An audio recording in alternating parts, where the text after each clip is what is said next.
नमस्कार। आज इस वीडियो में कोई भी हम खान पान ग्रहण करते हैं तो खान पान का पाचन अवशोषण होने के बाद जो गंदगी होती है, ठीक है, तो गंदगी, अब ये बड़ी आंतें मैं आपको इसमें बता रहा हूँ। बड़ी आंत में पानी का अवशोषण होने के बाद जो गंदगी बचती है, जो समय पर हमारे जो ये मलाशय मल द्वार है उसके थ्रू बाहर निकलनी चाहिए। यदि अंदर चिपकने लगे तो हमारी आंतें बीमार होने लगती हैं। आंतें यदि कमज़ोर होने लगी, ख़राब होने लगी, तो बहुत सी समस्याएं आपको आने लगेगी।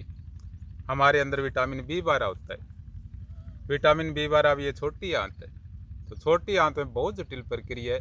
छोटी आंत थोड़ी सी बीमार होती है तो विटामिन बी 12 हमारे अंदर बॉडी में नहीं बनेगा। आज बहुत बड़ी समस्या है विटामिन बी 12 की। तो मैं आपको दो तीन एक भी बचाव से संबंधित बातें बता रहा हूँ। एक तो आपको भी ध्यान होगा, ये हमारे अंदर है जो खान पान है उसमें यदि हम मोटा अनाज सम्मिलित नहीं करेंगे तो अघुलनशील फाइबर्स होता है, ठीक है। ये देखो, फाइबर्स दो प्रकार के होते हैं, हम छठी सातवीं क्लास से पढ़ते आ रहे हैं। भी हो सकता है भी आपको ध्यान में ना हो तो मैं बता देता हूँ। फाइबर से एक तो होता है घुलनशील, एक होता है अघुलनशील।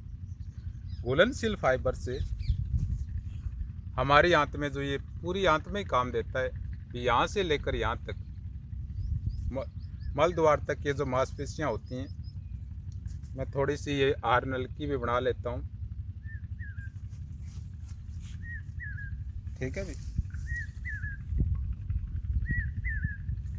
अब ये स्टमक मान लेते हैं, ठीक है। मेरे पास जैसी व्यवस्था है मैं आपको बता देता हूँ, आप अच्छी देखें। और जो देखो विशेषज्ञ होते हैं उनको जानकारी भी ज़्यादा होती है। मेरा प्रयास इतना है, मिलजुल कर सीख लें। ये छोटी चीज़ें कई बार हम गौर नहीं करते, थोड़ी सी समस्या शुरू होती है फिर बीमारी रुकती नहीं। तो इसलिए मैंने ये छोटी सी तो फूड पाइप बनाई है।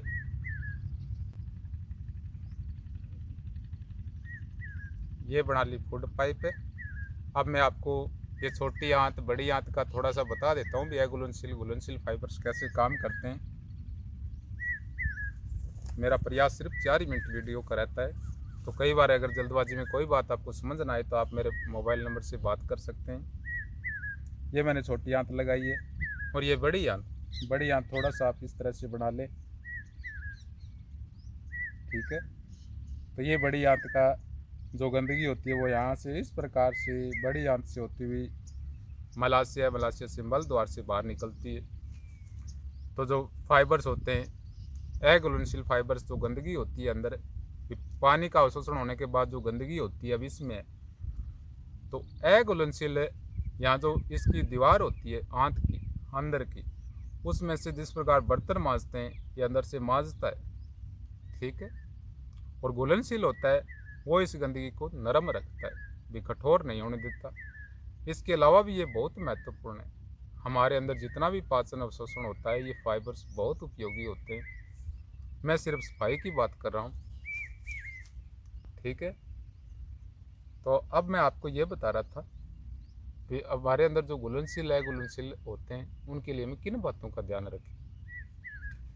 ध्यान रखने के लिए हमारे खान पान में जो हमारे घरेलू अपने एरिया में होते हैं, ये हर घर में जो नॉर्मल है या ये काचर होता है, काचर को यदि हम सब्जी बनाते समय ये छिलका साथ रख लें तो इसमें भरपूर हमें अघुलनशील मिल जाता है, ठीक है। काचर और भी पौष्टिक तत्व होते हैं। और खीरा होता है, खीरा को भी छिलना नहीं चाहिए।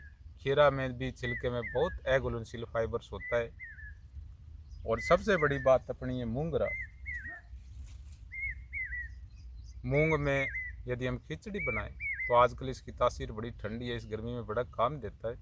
तो मूंग में ये मूंग ना खा सके तो आप चना खा लें। 10 चने आप भिगोकर सुबह खा लें। इसका जो छिलका जाएगा अंदर, भिगोकर खाएंगे तो ये ठंडे होते हैं चने। और यदि हम सीधा चना खा लेंगे, सब्जी बनाकर खाते हैं तो भी चने, अब ये मान लो सीधा अगर चना खा लिया, सूखा चना है मैंने चबा लिया भुंदा कर, तो ये चने अंदर जाकर गर्मी पैदा करते हैं, इसलिए छाले हो जाते हैं चनों से। चने बहुत पावरफुल हैं, लेकिन थोड़ा सा भी इस गर्मी में 1 महीने भिगोकर खाना चाहिए। तो ये खाने से हमारे अंदर ये फाइबर्स की पूर्ति रहती है। और ये मज़ता रहता है। तो 2-3 बातों की मुझे जानकारी थी, मैंने आपको बताई। और भी होती है, बहुत होती हैं, ठीक है नहीं, लेकिन ये अपने चना है, गाजर है, खीरा है, ये मिल जाते हैं। यदि आप सेब साब खाते हैं तो सेब का भी छिलका साथ में रख खाना चाहिए। केले में ज़्यादा फाइबर होता है छिलके में, एगुलेंशियल फाइबर, लेकिन केले का जो छिलका है वो हर किसी को पचता नहीं है, तो पाचन की दिक्कत आती है और ना ही कोई खाते। तो मैं आपको एक तो ये बात बताई, एक आप जो जंक फूड होते हैं, जंक फूड से बिल्कुल दूर हो जाएं।